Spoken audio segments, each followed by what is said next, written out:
ठीक है। Hello hello, good evening, good afternoon, नमस्कार नमस्कार नमस्कार, good afternoon everyone, good afternoon. सबसे पहले ये बता दो ऑडियो वीडियो क्लियर है? यस एवरीवन, एक बार मेरे को ये बता दो ऑडियो वीडियो क्लियर है क्या? मेरी आवाज आ रही है बहुत तेज? मेरी आवाज आ रही है सभी को? ऑडियो वीडियो क्लियर है बेटा? ऑडियो वीडियो क्लियर है ना? मेरे को एक बार ही थम्स अप दे दो अगर ऑडियो वीडियो क्लियर है तो, क्योंकि चैट्स इतनी सारी करते हो कि समझ नहीं आता किसके लिए यस मैम बोल रहे हो। थम्स अप दे दो अगर ऑडियो वीडियो क्लियर है, ठीक है ना? वीडियो तो काफी क्लियर है, वीडियो क्वालिटी हमारी अच्छी है, ठीक है।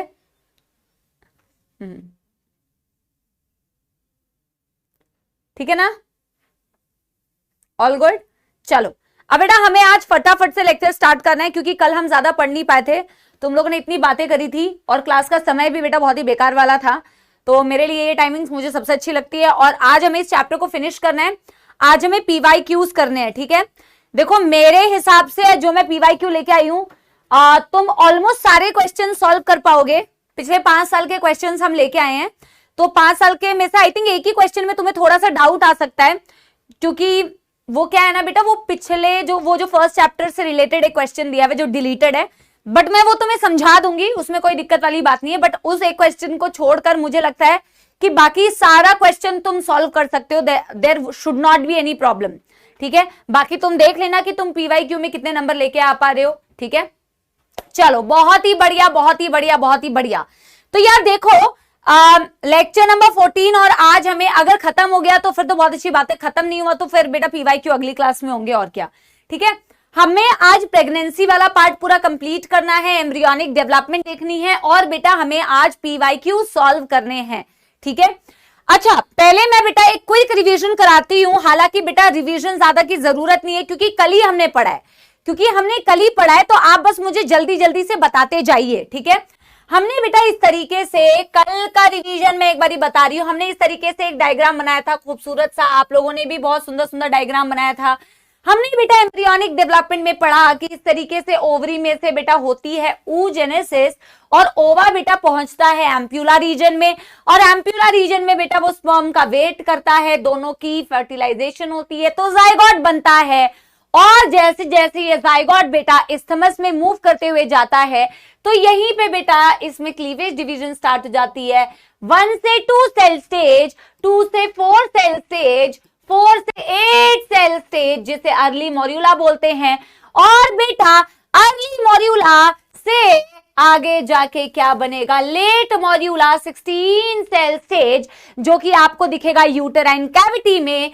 इन सब के ऊपर जोना पेल्यूसिडा है, जोना पेल्यूसिडा है, जोना पेल्यूसिडा है, और जैसे ही ये मॉड्यूला कन्वर्ट होता है ब्लास्टोसिस्ट में, जिसका साइज थोड़ा सा बड़ा इसीलिए है क्योंकि इसके अंदर यूट्रस का सिक्रीशन अंदर घुस रहा होता है, और जिसकी वजह से इसके अंदर बेटा एक कैविटी बनने लग जाती है, जिस कैविटी को बोला जाता है ब्लास्टोसील, इसीलिए इसको बोलते हैं ब्लास्टोसिस्ट या फिर ब्लास्ट्यूला। और इसमें बेटा सेल्स 2 लेयर में अरेंज होती है। आप मेरे को बताइए एक बारी रिवीजन देखिए, एक होती है आउटर लेयर जिसे बोलते हैं ट्रोफोब्लास्ट, या फिर मेरे हमारे प्यारे बच्चों बोलते हैं इसको ट्रोफोएक्टोडर्म, ट्रोफोब्लास्ट या ट्रोफोएक्टोडर्म, और एक साइड में होता है बेटा इनर सेल मास या फिर एम्ब्रियोब्लास्ट या फिर ICM। मैम पूरा एम्ब्रियो किससे बनेगा?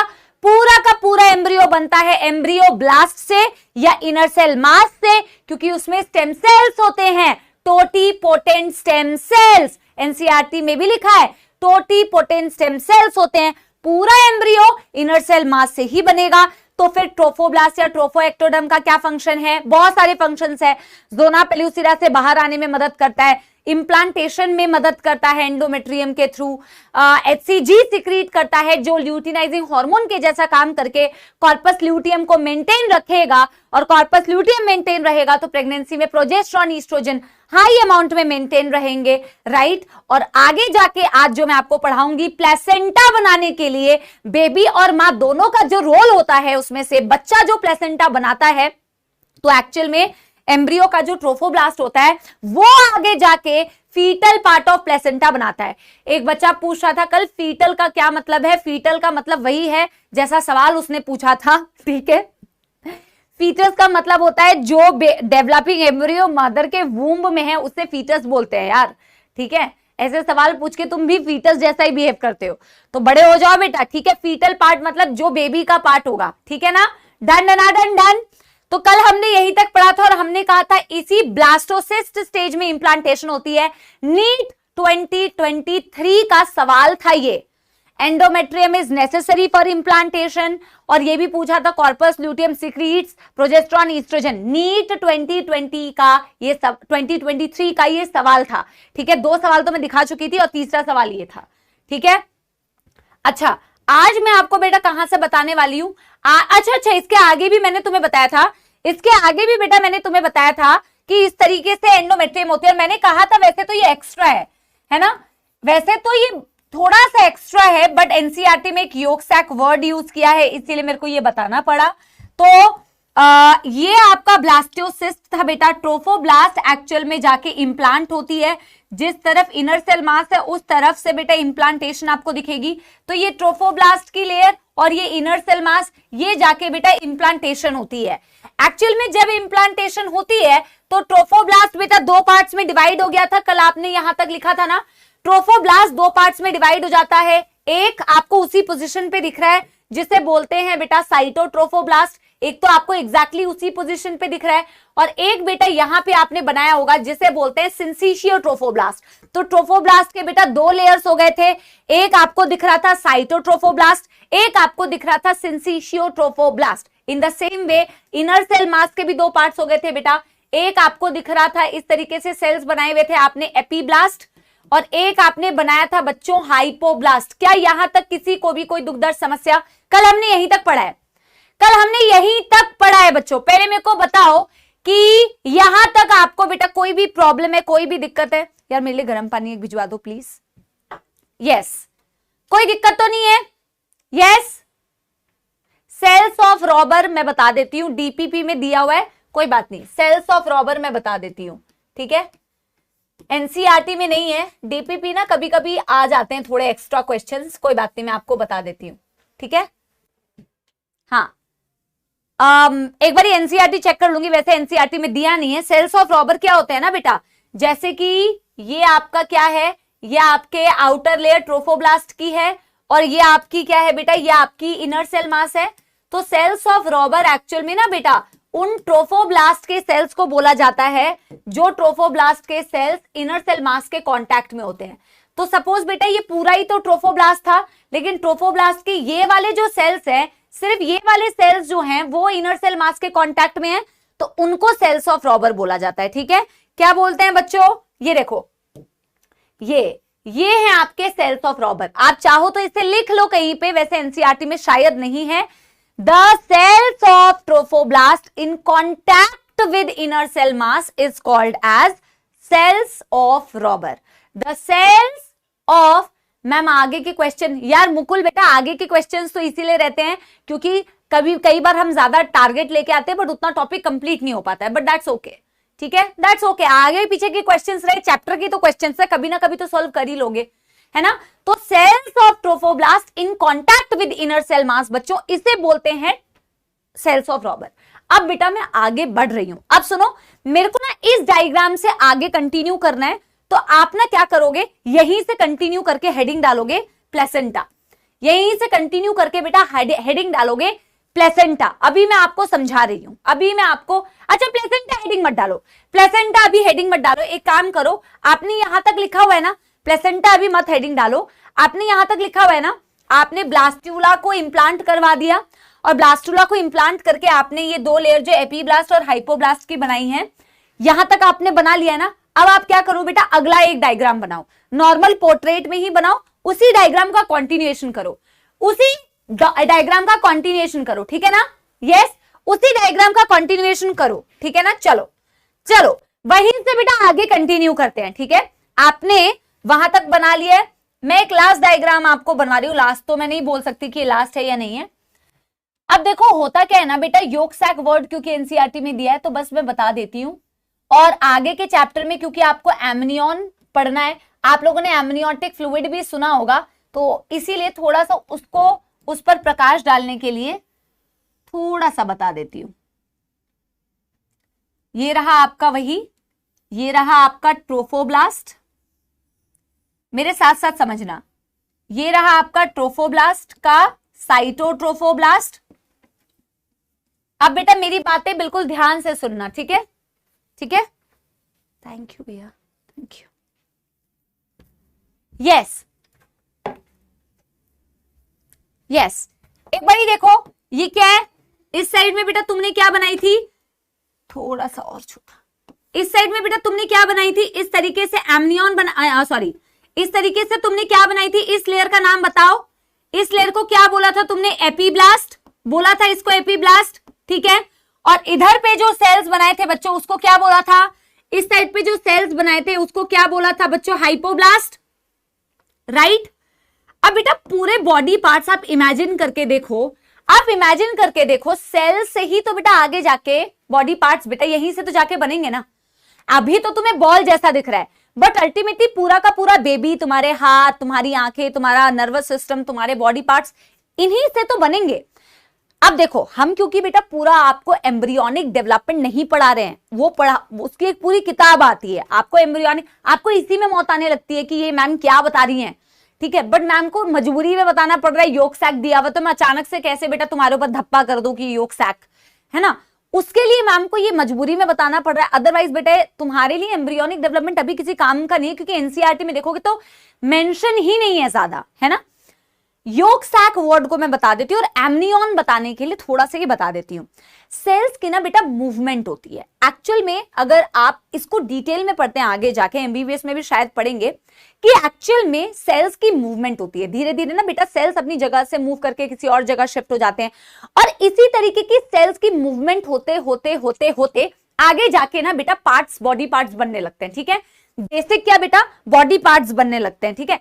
बेसिकली सेल्स अपनी जगह से शिफ्ट करते रहते हैं, और इसी तरीके की शिफ्टिंग आप पढ़ोगे, इसे मॉर्फोजेनेटिक मूवमेंट्स बोलते हैं, ठीक है। I am not writing those words, just for your understanding कि ये जो एपीब्लास्ट के सेल्स आपको दिख रहे हैं ना बेटा, ये सेल्स इस तरफ मूव करेंगे, ये सेल्स कहां मूव कर रहे हैं बेटा, इस तरफ मूव कर रहे हैं, ये सेल्स की मूवमेंट इस तरफ होगी, और ये जो आपको बेटा हाइपोब्लास्ट के सेल्स दिख रहे हैं इनकी मूवमेंट इस तरफ होगी, ठीक है।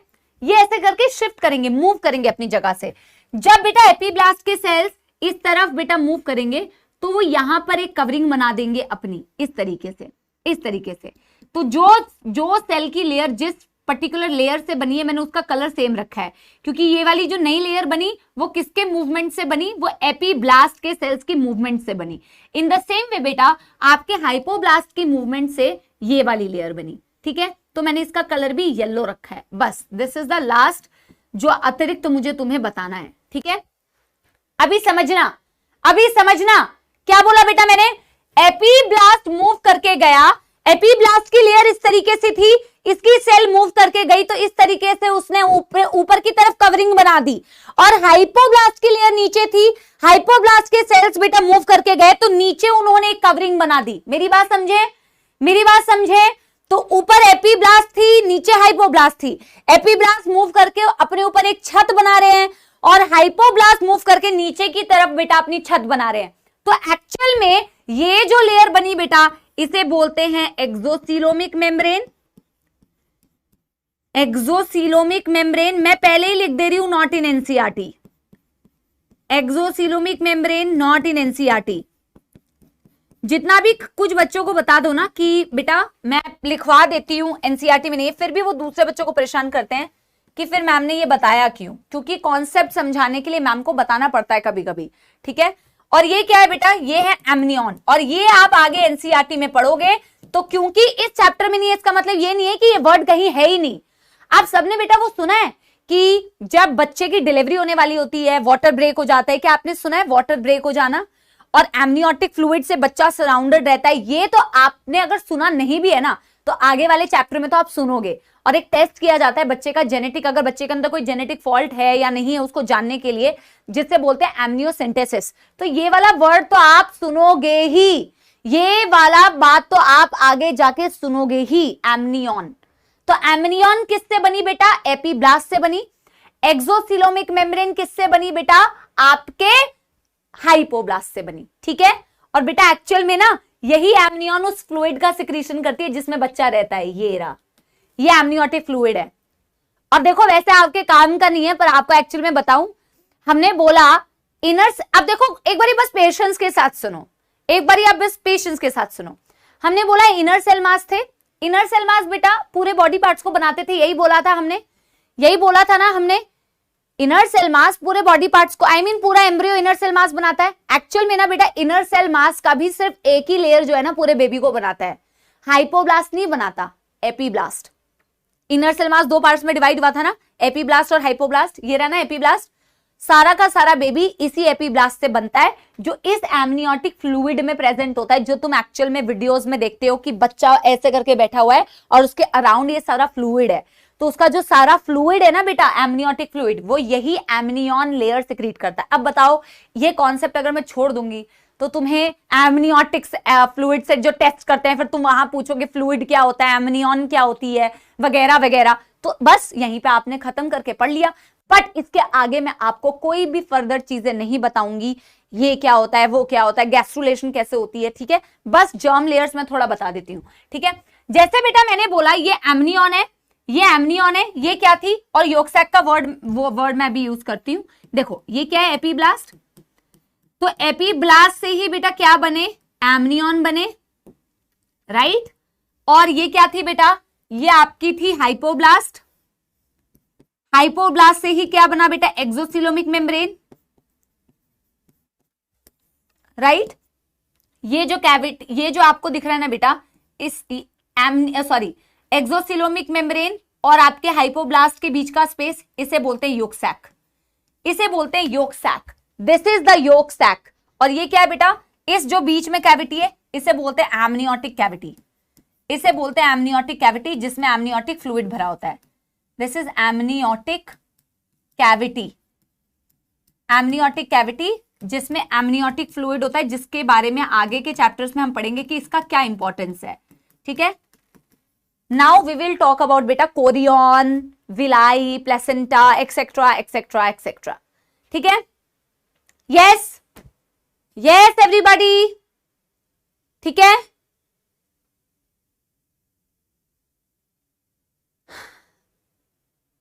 जल्दी जल्दी बताओ बेटा। यस हर्षिता, बिल्कुल सही, बिल्कुल सही। यस जुवारिया तबरीज, बिल्कुल सही, बिल्कुल सही, ठीक है।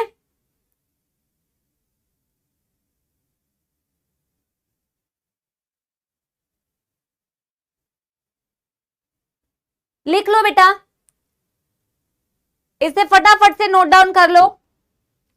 तो बेसिकली क्या हुआ, मैं आपको ना इसके बाहर जो सिंसिशियो ट्रोफोब्लास्ट था इसका भी मैं रोल बताऊंगी प्लेसेंटा फॉर्मेशन में। ये कौन सी लेयर थी, ये सिंसिशियो ट्रोफोब्लास्ट थी, अभी मैं बता रही हूं। सिंसिशियो ट्रोफोब्लास्ट का फंक्शन अभी मैं बताऊंगी।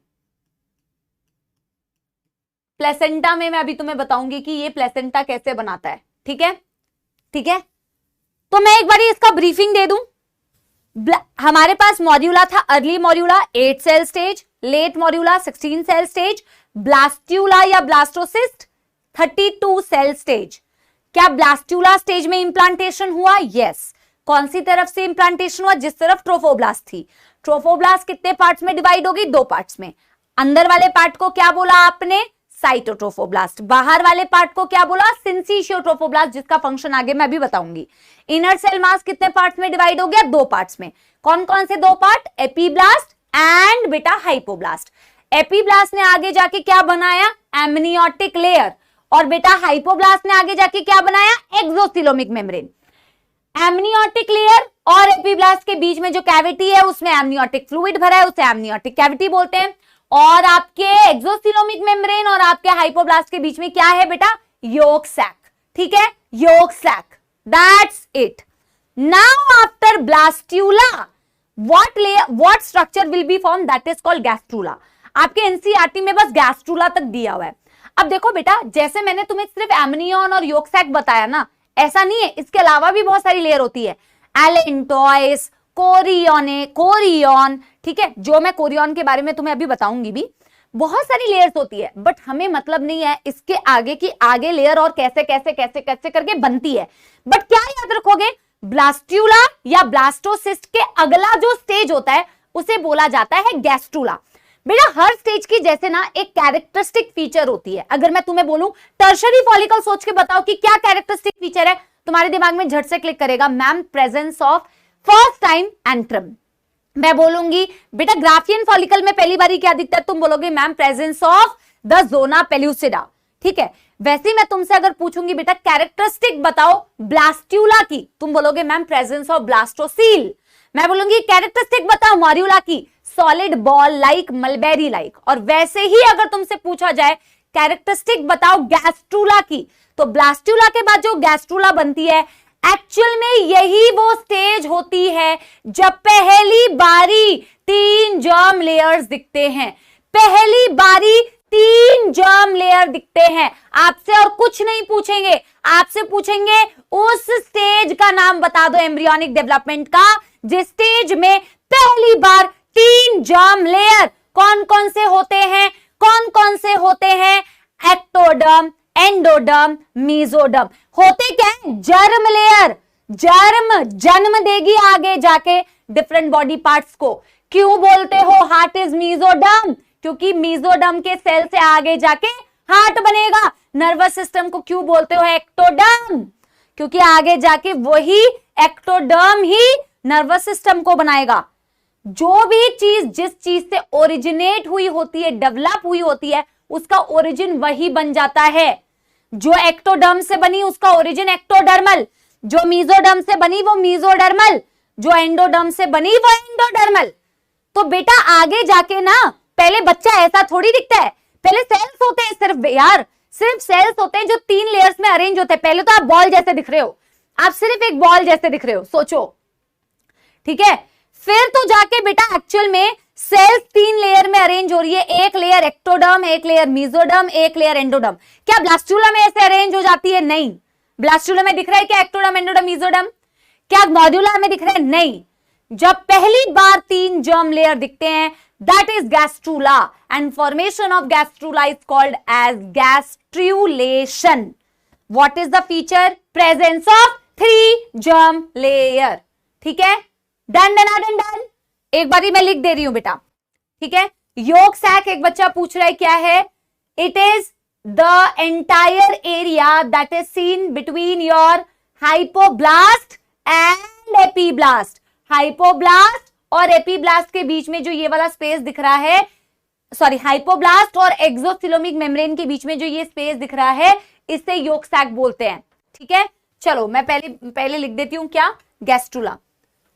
मैं क्या लिख दे रही हूं, गैस्ट्रूला। तो गैस्ट्रूला के बारे में क्या लिखेंगे, पहली बात तो after blastula gastrula is formed. After blastula gastrula is formed and its formation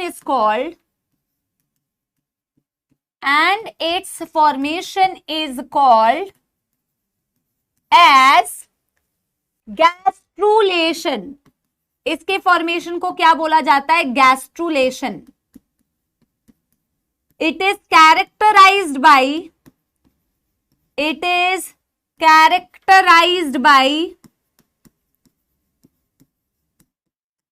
presence of 3 germ layer, presence of 3 germ layer। इसका कैरेक्टरिस्टिक फीचर ही है बेटा 3 जर्म लेयर की प्रेजेंस होना। Endoderm, mesoderm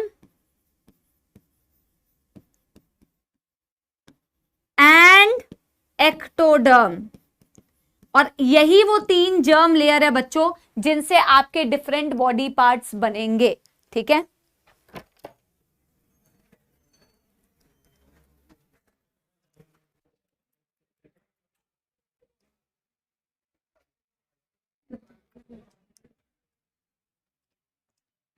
done.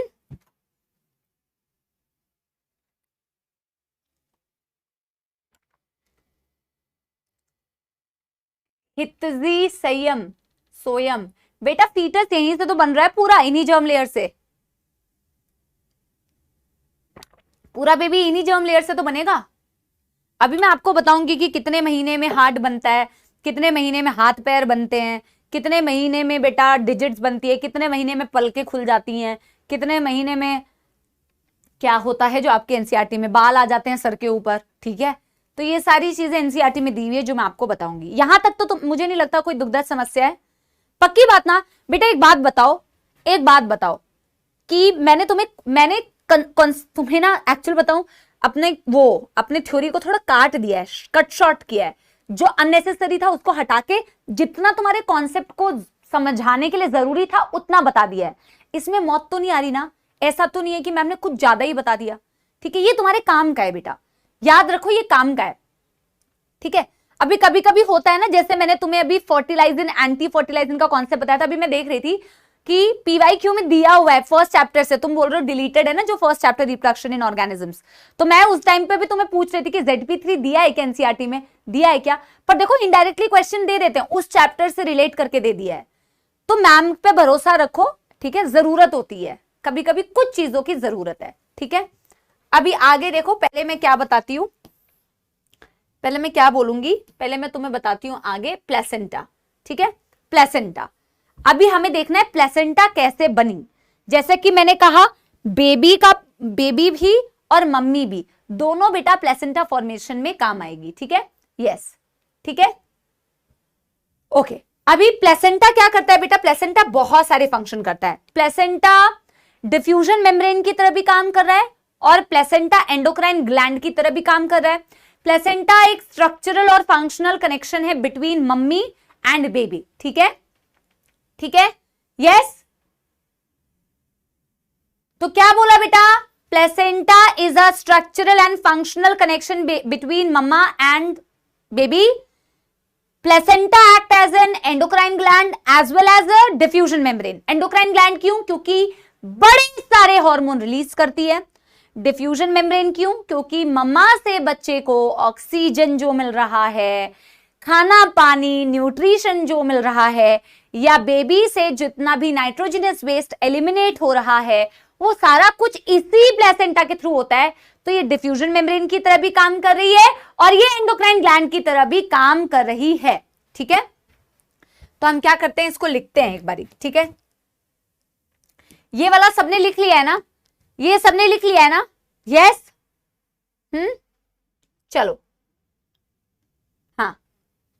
तो प्लेसेंटा के बारे में बच्चों मेरे साथ साथ लिखो, मेरे साथ साथ लिखो। पहला पॉइंट ये structural and functional connection, structural and functional connection between fetus and mamma and माँ, ऐसे लिख देते हैं, ठीक है। acts as a diffusion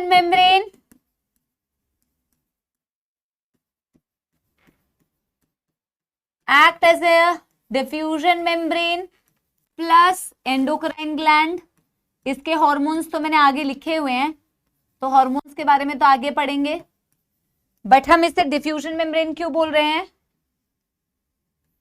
Y we are saying it is acting as an diffusion membrane, क्योंकि वही जो बातें मैंने बोली है बेटा वही लिखनी है, ठीक है।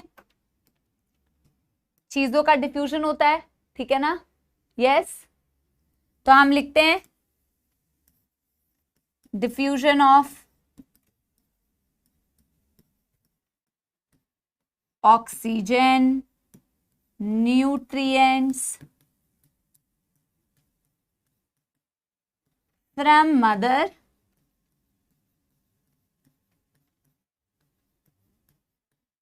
टू फीटस, ठीक है। Removal of nitrogenous waste, removal of nitrogenous waste from foetus to mother. अच्छा, किसी को याद आ रहा है कि मम्मी के फर्स्ट जो मिल्क होता है जिसे कोलेस्ट्रॉम बोलते हैं, उसमें उसमें उसमें बेटा क्या होती है? उसमें एक एंटीबॉडी होती है। किसी को पता है, याद आ रहा है? यस यस, जल्दी बताओ, जल्दी बताओ। मैंने आपको बताया था मदर का जो फर्स्ट मिल्क होता है जो बहुत ज्यादा जरूरी होता है, very very good, IgA immunoglobulin. याद आ रहा है? तब मैंने आपको बताया था, वैसे तो आप ह्यूमन हेल्थ एंड डिजीजेस में ये पढ़ोगे। शाबाश, वेरी वेरी गुड जनता पार्टी, बहुत ही बढ़िया बहुत ही बढ़िया बहुत ही बढ़िया। Immunoglobulin type A. मां सिर्फ तुम्हें बेटा प्यार ही नहीं करती, मां तुम्हें एंटीबॉडी देके इम्यूनिटी भी देती है, और ये सच्चाई है। और सिर्फ एक ही सच्चाई नहीं है, तुम्हें सिर्फ कोलेस्ट्रॉम के थ्रू IgA नहीं मिलता। तुम बेटा ह्यूमन हेल्थ एंड डिजीजेस में पढ़ोगे इम्यूनोग्लोबुलिन कितने टाइप्स के होते हैं, बहुत सारे, A, M, D, G, E। तो एक तो तुम्हें मिला मम्मी के कोलेस्ट्रॉम से, ठीक है, और एक तुम्हें मम्मी के बॉडी से प्लेसेंटा को क्रॉस करके मिलेगा, IgG। ठीक है, ओके जी, समझ आ रही है बात? आपसे पूछा जाता है इम्यूनोग्लोबुलिन टाइप ए जो होता है वो कोलेस्ट्रॉम में प्रेजेंट होता है, ये ह्यूमन हेल्थ एंड डिजीजेस में भी है, और टाइप जो जी वाला है वो प्लेसेंटा को क्रॉस करके बच्चे तक पहुंचता है और बच्चे को इम्यूनिटी प्रोवाइड करता है। समझ आ गई? ठीक है, यस, फीटस टू बेबी नहीं होना चाहिए था, फीटस टू मदर होना चाहिए था। ठीक है, चलो, तो मैं वो वाली बात भी लिख दे रही हूं, immunoglobulin G cross placenta to provide immunity to fetus, immunity to fetus। अब मैं आपको दिखाती हूं कि ये बना कैसे। ठीक है, बोथ मैटरनल यानी कि mother and foetal parts are involved in placenta formation,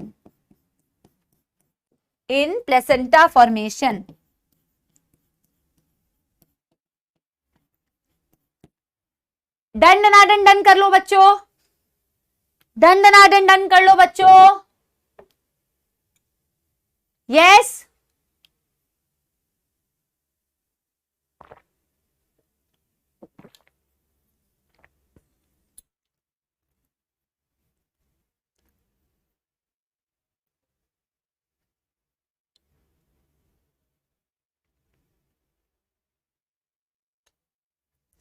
फटाफट से फटाफट से फटाफट से।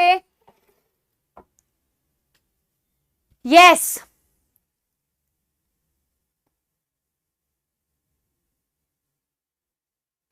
अरे भाई IG में ये G छोटा होता है, ये IG का मतलब है इम्यूनोग्लोब्यूलिन और इस G का मतलब है टाइप G। ठीक है, ओके, बहुत सारे बच्चों का डन हो गया है, बट अगर कुछ बच्चों का नहीं भी हुआ है तो मैं आपको 2 मिनट का टाइम दे रही हूँ, कोई दिक्कत नहीं है। कई बच्चे थोड़े बेटा स्लो होते हैं, ठीक है, कोई नहीं, I am giving you time, you note it down, I am giving you time. जिनका भी नहीं हुआ है I am giving you time, फटाफट से इसे नोट इट डाउन बच्चों।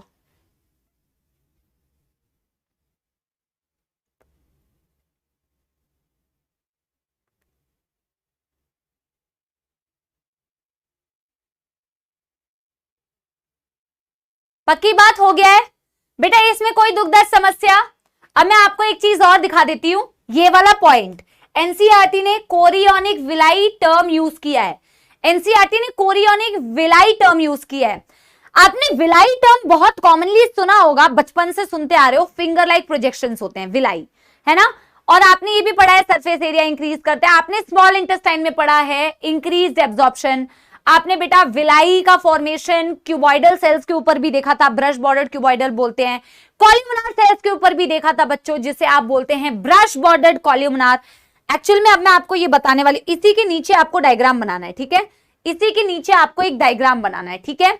तो आप एक डायग्राम बना लो और मैं आपको प्लेसेंटा दिखा दे रही हूं कि किस तरीके से प्लेसेंटा फॉर्म हुई, ठीक है। छोटा सा डायग्राम बना सकते हो, प्लेसेंटा फॉर्मेशन,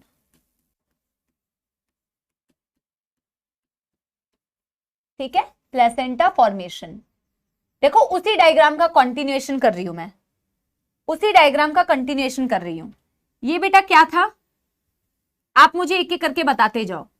ये क्या था बच्चों, ये था आपका साइटोट्रोफोब्लास्ट, ये था आपका साइटोट्रोफोब्लास्ट, है ना, जो आपके एंडोमेट्रियम के अंदर घुस जाता है, पूरा घुस जाता है बेटा, ये पूरा एंडोमेट्रियम के अंदर घुस जाता है, सिर्फ आधा नहीं घुसता, ये पूरा एंडोमेट्रियम के अंदर घुस जाता है। ये क्या था बेटा, इस तरीके से एपीब्लास्ट, और एपीब्लास्ट बेटा आगे जाके क्या बनाता था, एपीब्लास्ट आगे जाके क्या बनाता था, एमनियोटिक लेयर या एमनियन, यही पढ़ा ना तुमने, अभी अभी यही पढ़ा ना। और ये क्या बनाया था बेटा तुमने, हाइपोब्लास्ट, और हाइपोब्लास्ट आगे जाके क्या बना रहा था, एक्सोसिलोमिक मेम्ब्रेन। आई थिंक यहां तक तो तुम्हें कोई दुखद समस्या नहीं है, जो तुमने पढ़ा है मैंने वही चीज एग्जैक्टली लिखी है, ठीक है। तो ये तुम्हारा एम्ब्रियो था, डेवलपिंग एम्ब्रियो। अब मैं तुम्हें यहां से कहानी बताने जा रही हूं कि उस साइटोट्रोफोब्लास्ट का क्या हुआ। तो जो साइटोट्रोफोब्लास्ट बेटा इस तरफ में थी ना, वो ऐसे फिंगर लाइक प्रोजेक्शंस का फॉर्मेशन करती है, एक्चुअल में वही बनाती है इस स्ट्रक्चर को जिसे बोलते हो कोरियोनिक विलाई। दिख रहा है ये, और ये पूरा किसके अंदर घुसा हुआ है बेटा, ये आपके एंडोमेट्रियम के अंदर घुसा हुआ है ना। आपने इस तरीके से एंडोमेट्रियम दिखाई थी, अब बेटा ये एंडोमेट्रियम में घुसना चालू हुआ था, अब ये कंप्लीटली घुस चुका है। तो एक्चुअल में जब ये अंदर घुस जाता है ना बेटा, तो आपकी साइटोट्रोफोब्लास्ट तो ये रही, सिंसिशियोट्रोफोब्लास्ट बनाती है कोरियोनिक विलाई, और आपका जो मदर का एंडोमेट्रियम होता है वो भी बेटा देखो ऐसे फिंगर लाइक प्रोजेक्शंस का शेप ले लेता है, इसे बोलते हैं बेटा मदर का पार्ट प्लेसेंटा का। So this is the part of endometrium, this is the part of endometrium beta that is forming finger like projections, that is forming finger like projections, it is called as decidua। decidua word NCERT में नहीं है। और ये देखो इन दोनों ने मिलके actual में प्लेसेंटा बनाया, तो ये प्लेसेंटा बनता है, इस तरीके से प्लेसेंटा बनता है। समझ आ गई बात, इस तरीके से प्लेसेंटा बनेगा और बेटा इस तरफ में बेबी बनेगा, इस एपीब्लास्ट की लेयर से यहाँ पे बेबी बनेगा। मेरी बात समझ आ गई सभी को, मेरी बात समझ में आ गई सभी को, ठीक है। तो मैं अगर लिखना चाहूं यहां पे, मैं यहां पे अगर लिखना चाहूं तो ये क्या है बेटा, ये है कोरियोनिक विलाई। एनसीईआरटी ने ये टर्म यूज किया है, कोरियोनिक विलाई। कोरियन टर्म बच्चे के लिए यूज करते हैं, किसके लिए, बेबी के लिए यूज करते हैं। कोरियन किससे बनी बेटा, फॉर्म्ड फ्रॉम सिंसिशियोट्रोफोब्लास्ट, सिंसिशियोट्रोफोब्लास्ट। और ये दोनों आपस में बेटा इंटरडिजिटेशन करती हैं, इस तरीके से फिट हो जाती हैं। यहां से कोरियोनिक विलाई का फिंगर लाइक प्रोजेक्शन, इस तरफ एंडोमेट्रियम का फिंगर लाइक प्रोजेक्शन, और दोनों आपस में बेटा, दोनों आपस में, खुशी कह रही है ये कैसे एंटर करती है। भाई मैंने कहा था ना ट्रोफोब्लास्ट जो है, ट्रोफोब्लास्ट इसमें मदद करता है, एंजाइम सिक्रीट करता है जिससे वो एंडोमेट्रियम के अंदर धंसती है बेटा। समझ आ रही है। तो ये बेटा आपके कोरियोनिक विलाई, ये आपका एंडोमेट्रियम का फिंगर लाइक प्रोजेक्शंस, और दोनों इस तरीके से बेटा इंटरडिजिटेट होके प्लेसेंटा का फॉर्मेशन करती है। This is the finger like projections of endometrium. इसे बोलते हैं डेसिडुआ, बट मैं वो वर्ड नहीं लिखवा रही हूं क्योंकि आपके एनसीईआरटी में नहीं है। फिंगर लाइक प्रोजेक्शंस ऑफ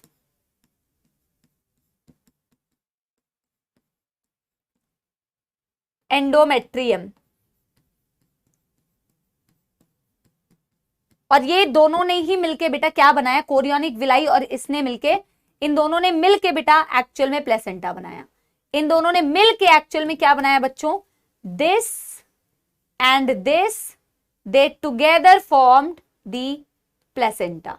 इन्होंने क्या बनाया बेटा, प्लेसेंटा। तो मम्मी का पार्ट भी है प्लेसेंटा फॉर्मेशन में और बच्चे का पार्ट बी है प्लेसेंटा फॉर्मेशन में। बच्चे का कौन सा पार्ट है? ट्रोफोब्लास्ट वाला पार्ट है। मम्मी का कौन सा पार्ट है? एंडोमेट्रियम वाला पार्ट है। समझ आ गई? समझ आ गई बात? Yes yes.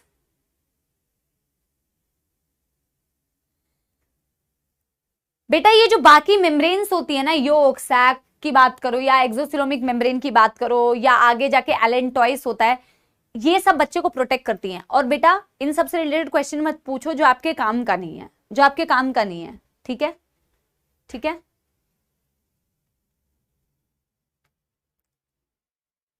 ठीक है? तो ये तो बेटा प्लेसेंटा बनेगी और इस साइड छोटा सा बेबी बनता है। और इन्हीं मेम्ब्रेन से ना, जो मैं बता रही हूं, एलेंटॉइस, कोरियन, योक सैक, इन्हीं से आगे जाके एक अम्बिलिकल कॉर्ड भी बनेगी जो मैं अभी आपको दिखाऊंगी। ठीक है?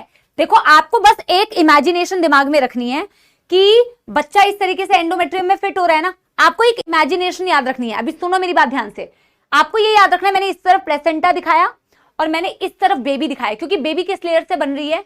बेबी किस लेयर से बन रही है मेरे को एक बारी बताओ प्लीज। बेबी कौन सी लेयर से बन रही है मेरे को एक बारी बताओ। इन सारी इतनी सारी लेयर्स में से बेबी किस पार्ट से बना? बेबी किस पार्ट से बना? यस यस, जल्दी जल्दी जल्दी। इनर सेल मास में भी कौन सा स्पेसिफिकली बताओ। जैसे कि मैंने अभी तुम्हें बताया ना, सारा का सारा इनर सेल मास मतलब एपीब्लास्ट से बनेगा, पूरा बेबी इसी एपीब्लास्ट से बनेगा।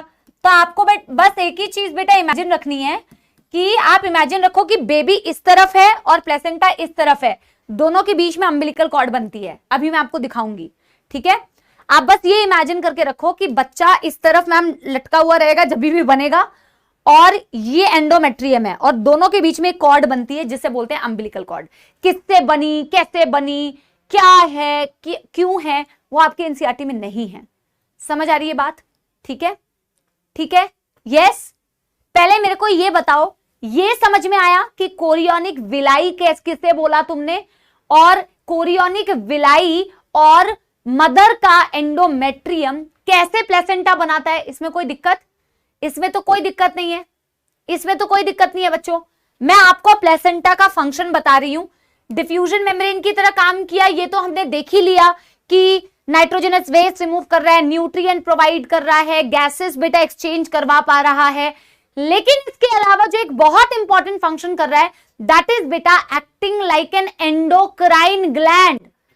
Acting like endocrine gland. अब वो ग्लैंड की तरह काम कर रहा है तो भाई बहुत सारे हार्मोन सिक्रीट करेगा। कौन कौन से हार्मोन सिक्रीट कर रहा है, ये मैंने कुछ नाम लिख रखे हैं। ठीक है? तो मैंने लिखा है क्या? हार्मोन्स ऑफ प्लेसेंटा लिख लो, ऐसे लिखो, hormones of placenta. One by one मैं इनके फंक्शन आगे आपको बताऊंगी। बच्चे की डिलीवरी करवाने के लिए ये हार्मोन्स में से कई सारे हार्मोन्स का बहुत इंपॉर्टेंट रोल होता है। ठीक है? जैसे सीआरएच, इसका फुल फॉर्म होता है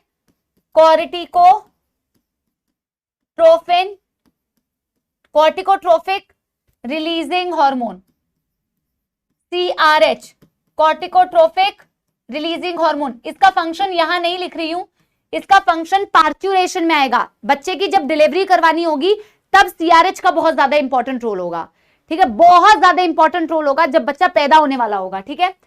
एचपीएल, एचपीएल का मतलब होता है ह्यूमन प्लेसेंटल लैक्टोजन। ठीक है? ये मैमरी ग्लैंड्स की ग्रोथ करवा रहा है ड्यूरिंग प्रेगनेंसी।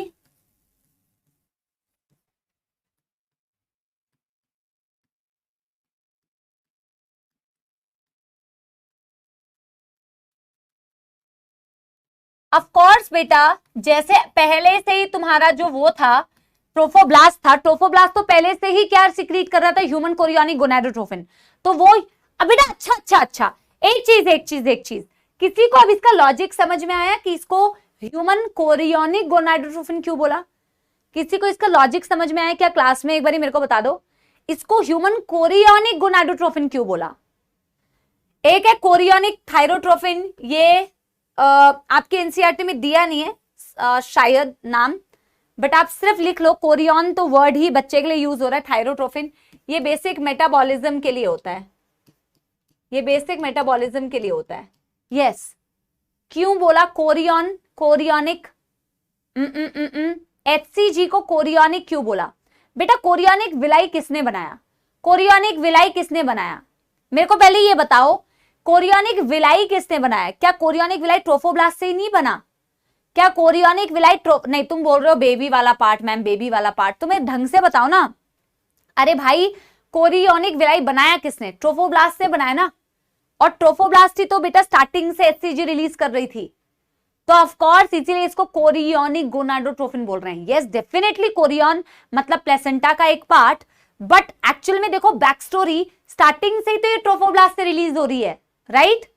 और ट्रोफोब्लास्ट का एक लेयर ही तो आके जाके कोरियोनिक विलाई बना रहा है, राइट? अंडरस्टूड? तो कहीं ना कहीं देखो कितना इनडायरेक्टली सब कुछ रिलेटेड है, right? This is called human chorionic gonadotrophin. आपको पता है प्रेगनेंसी जो टेस्ट होते हैं, प्रेगनेंसी जो किट्स आती हैं, प्रेगनेंसी जो टेस्ट किया जाता है, उसमें बेटा फीमेल की यूरिन में इसी HCG को डिटेक्ट करके बताया जाता है कि if the female is pregnant और she is not pregnant. So actual में this HCG is detected in the urine for pregnancy test. ये प्रेगनेंसी हार्मोन भी बोलते हैं इसे, प्रोजेस्टेरॉन को तो बोलते ही हैं। एक क्वेश्चन आया हुआ था जो मैं कल भी बता रही थी, मैंने देखा नहीं है वो क्वेश्चन। प्रेगनेंसी हार्मोन प्रोजेस्टेरॉन भी है और प्रेगनेंसी हार्मोन HCG भी है, ऐसा नहीं है, उसको भी प्रेगनेंसी हार्मोन बोलते हैं, बट ये एक्सक्लूसिवली प्रेगनेंसी के वक्त में रिलीज होता है, ये सिर्फ और सिर्फ प्रेगनेंसी के वक्त में रिलीज होता है। This is only and only release during pregnancy. अगर कोई फीमेल प्रेग्नेंट नहीं है तो उसमें HCG कभी नहीं दिखेगा। It is exclusively released in the बेटा pregnancy. Progesterone is also pregnancy hormone, उसको प्रेगनेंसी को मेंटेन करने के काम में आता है, बट वो बेटा नॉन प्रेग्नेंट फीमेल में भी दिखता है, ठीक है? लेकिन ये सिर्फ प्रेग्नेंट फीमेल में दिखेगा, और इसी कारण से इसे बेटा डिटेक्ट किया जाता है in urine in pregnancy test. Pregnancy test, pregnancy test को बेटा ग्रेविडेक्स टेस्ट भी बोला जाता है, ग्रेविडेक्स टेस्ट। प्रेगनेंसी टेस्ट का दूसरा नाम है ग्रेविडेक्स टेस्ट। ओए जतिन बेटा, ऑक्सीटोसिन कब से हेल्प करने लग गया प्रेगनेंसी में नालायक? भाई ऑक्सीटोसिन डिलीवरी करवाता है रे।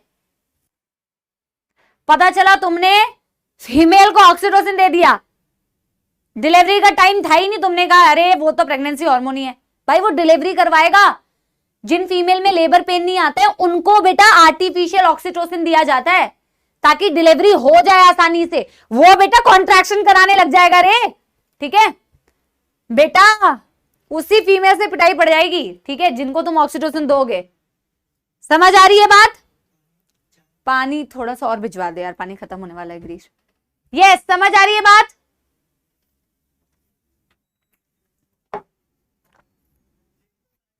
ठीक है, यस एवरीबॉडी, यस एवरीबॉडी,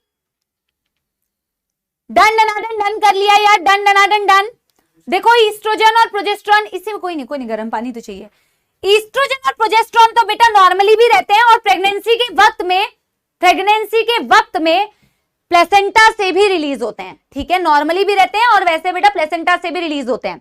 और रिलैक्सिन जो हार्मोन होता है ना बेटा, रिलैक्सिन सिर्फ और सिर्फ प्लेसेंटा नहीं प्रोड्यूस करता, बल्कि ओवरी भी प्रोड्यूस करती है। जब ओवरी भी प्रोड्यूस करती है जब बच्चे की डिलीवरी होने वाली है, ठीक है? अगेन ये सिर्फ बेटा डिलीवरी के वक्त में, सिर्फ और सिर्फ डिलीवरी के वक्त में। क्यों बेटा? जब बच्चे को बॉडी के बाहर आना होता है ना, तो ऑफ कोर्स बेटा यूट्रस के अंदर है बच्चा तो, और हेड के थ्रू जब वो बाहर आता है, आपने प्यूबिक सिम्फाइसिस पढ़ी है आपके पेल्विक गर्डल, तो सारा कुछ तो बेटा पेल्विक एरिया में ही हो रहा है ना फीमेल के। तो एक्चुअल में प्यूबिक सिम्फाइसिस एक जो आपने कार्टिलेज पढ़ी है जो प्यूबिक बोन्स को जोड़ के रखती है, उस प्यूबिक सिम्फाइसिस की रिलैक्सेशन करने के लिए, ताकि इजीली बच्चा बाहर आ सके बेटा, उसकी रिलैक्सेशन करने के लिए रिलैक्सिन का प्रोडक्शन होता है ताकि इजी पैसेज हो जाए बच्चे की। लेकिन ये सिर्फ लेटर स्टेजेस ऑफ बेटा प्रेगनेंसी में प्रोड्यूस होता है, थ्रू आउट प्रेगनेंसी प्रोड्यूस नहीं होता है, क्योंकि तुम्हें शुरू से उसको थोड़ी रिलैक्स करना है। ठीक है, समझ आ रही है बात? समझ आ रही है बात? यस। तीसरा वाला बेटा कोरियोनिक थायरोट्रोफिन है। जैसे थायराइड हार्मोन पढ़ते हो ना, थायरोट्रोफिन जो मेटाबॉलिज्म के लिए रिस्पॉन्सिबल है। ठीक है, तो हम यहां रिलैक्सिन के बारे में एक पॉइंट लिखना चाहते हैं। It is released during later stages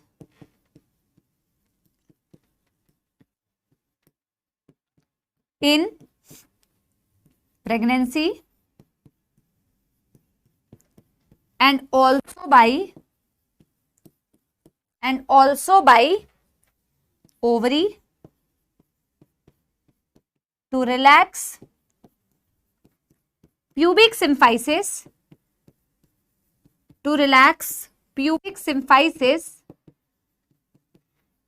for easy delivery.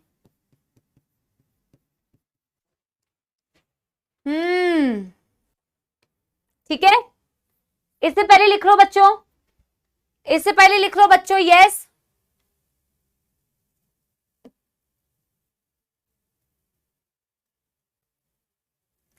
Yes,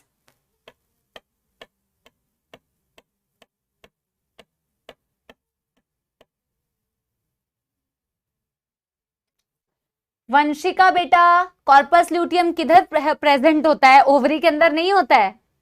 आप बोल रहे हो मैम आपने तो कहा तो कॉर्पस ल्यूटियम रिलीज करता है, तो कॉर्पस ल्यूटियम किसके अंदर है?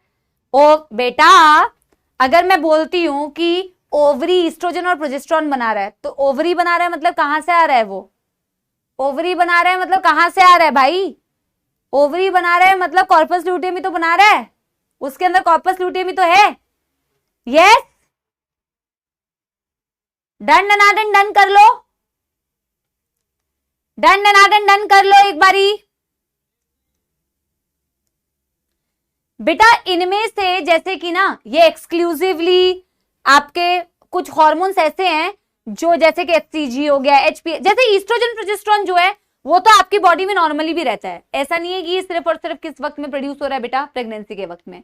ठीक है, और इसके बारे में याद रखना कि ये सिर्फ लेटर स्टेजेस ऑफ प्रेगनेंसी में प्रोड्यूस होता है, स्टार्टिंग से कभी भी प्रोड्यूस नहीं होता है। डन डन, पक्की बात? यहां तक हो गया सभी का? बेटा हाथ फटाफट से चलाओ, फटाफट से हाथ चलाओ।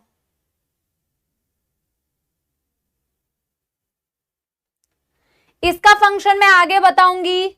ये पार्चुरेशन में हेल्प करेगा डिलीवरी में, इसका फंक्शन मैंने बता दिया। इसका फंक्शन मेटाबॉलिज्म है, इसका फंक्शन हम पहले से लिख चुके हैं, कॉर्पस ल्यूटियम को मेंटेन करना। इसका फंक्शन एंडोमेट्रियम को मेंटेन करना होता है, हमेशा से लिख रहे हैं। इसका फंक्शन हमने यहां लिख दिया है। ठीक है, डन डनाडन डन, डन डनाडन डन।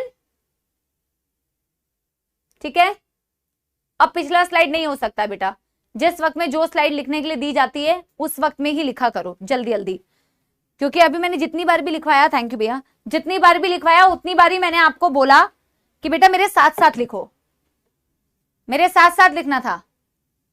ठीक है, यस, पक्की बात।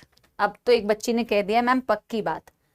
अब बेटा मैं आपको एक चीज दिखाती हूं, अम्बिलिकल कॉर्ड थोड़ा सा मैं आपको दिखा देती हूँ। ठीक है, अम्बिलिकल कॉर्ड तो एक छोटू सा नोट डाल के बेटा ये बनाएंगे, फिर एनसीईआरटी की रीडिंग करनी है हमें। ठीक है, तो छोटू सा बनाएंगे, जैसे कि ना एक्चुअल में इस तरीके का कनेक्शन है बेटा। ये बेबी इस तरफ मम्मा का प्लेसेंटा, और इन दोनों के बीच में बेटा एक कॉर्ड होती है जो तुमने देखा भी होगा जब बच्चा पैदा होता है तो इस अम्बिलिकल कॉर्ड को कट करते हैं।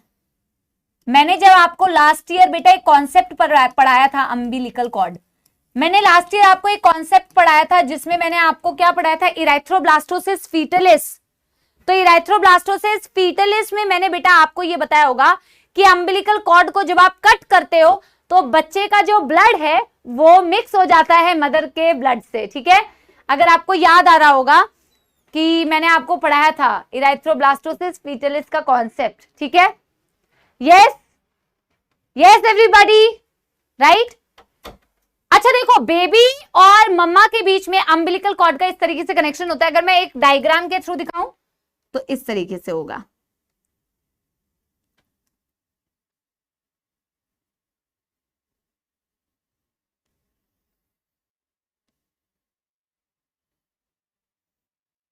अब इसके हाथ पैर कैसे बनाऊं यार,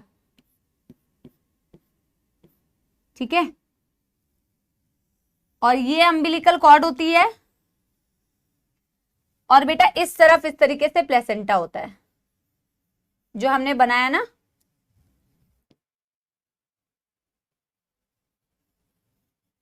so this is the placenta. के हाथ पैर तो बेटा थोड़े से अंडर डेवलप्ड रह गए हैं, ठीक है। हाँ, बच्चे का मुंह जो है बड़े जैसा दिख रहा है और जो हाथ पैर है बेटा छोटे छोटे से। रुको, इसका मुंह भी थोड़ा छोटू सा बनाती हूँ, ठीक है। ज्यादा बड़ा बच्चा बन गया है, कैसा बच्चा लग रहा है यार। चलो अब बेटा जैसा भी बच्चा है भैया, बच्चा यही है, ठीक है। चलो ये फीटस है और फीटस और ये रहा प्लेसेंटा जो हमने बनाया था, ठीक है। और इन दोनों के बीच का ये कनेक्शन होता है बेटा जिसे अम्बिलिकल कॉर्ड बोलते हैं। तो एक चीज और मैं बता देती हूं, इस अम्बिलिकल कॉर्ड के अंदर बेटा दो अम्बिलिकल आर्टरी, ठीक है, और एक अम्बिलिकल वेन होती है। चलो हंसो मत, यस, ठीक है। तो दो अम्बिलिकल आर्टरी और एक अम्बिलिकल वेन होती है, ये भी आप चाहो तो नोट कर लो, आपके ज्ञान की मतलब बातें हैं, कभी काम आ जाए तो। ये एक अम्बिलिकल आर्टरी, ये दूसरी अम्बिलिकल आर्टरी और एक अम्बिलिकल वेन होती है। और बेटा यही इसी के बारे में हमने 11th में पढ़ा था कि जब ये कट होता है तो क्योंकि अम्बिलिकल कॉर्ड में फीटल ब्लड होता है, बच्चे का ब्लड होता है, तो जब ये कट होता है और मम्मी के कांटेक्ट में आता है तो वो वाली प्रॉब्लम हो सकती है, ओ नेगेटिव ब्लड ग्रुपिंग वाली, इराइथ्रोब्लास्टोसिस फीटलिस, क्योंकि इसमें बच्चे का बोल रही हूं, बच्चे का ब्लड होता है, ठीक है। बस दैट्स इट यार, पहले यहां तक नोट करो, ठीक है। 2 अम्बिलिकल आर्टरी और एक अम्बिलिकल वेन,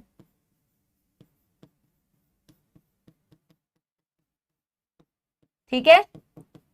और इसमें 100% फीटल ब्लड है, बनाना ही है, ऑब्वियसली ऑब्वियसली बनाना है। हम लोग कैसे बनाए, जैसे मैंने बनाया वैसे बनाओ बेटा। देखो मैं ऐसा तो नहीं बना सकती थी ना कि अब तुम सोचो कि मैं ये बना दूं। रुको, तुम्हारा मुंह तो ऐसे बनाना चाहिए था। रुको थोड़ा और अच्छे से कोशिश करती हूं। तुम्हारा मुंह एक्चुअल में ऐसे बनाना चाहिए था बेटा। वो तो बेटा मैं तुमसे प्यार करती हूँ, तुम्हारा ध्यान रखती हूँ, इसलिए ऐसे मैंने बनाया नहीं, वरना तुम्हारा मुंह ऐसा बनता और तुम्हारी अम्बिलिकल कॉर्ड में ऐसे बना देती, ठीक है। बनाने को तो ऐसे बनाना चाहिए था, पर बना मैंने ऐसे दिया है, ठीक है। समझ आ गई बात एवरीबॉडी। तो बच्चा इस तरफ है बेटा, और जब बच्चा डेवलप हो जाता है, जैसे गैस्ट्रुलेशन हो गई, 3 जर्म लेयर हो गई, तीनों जर्म लेयर से बेटा बच्चा डेवलप हो गया।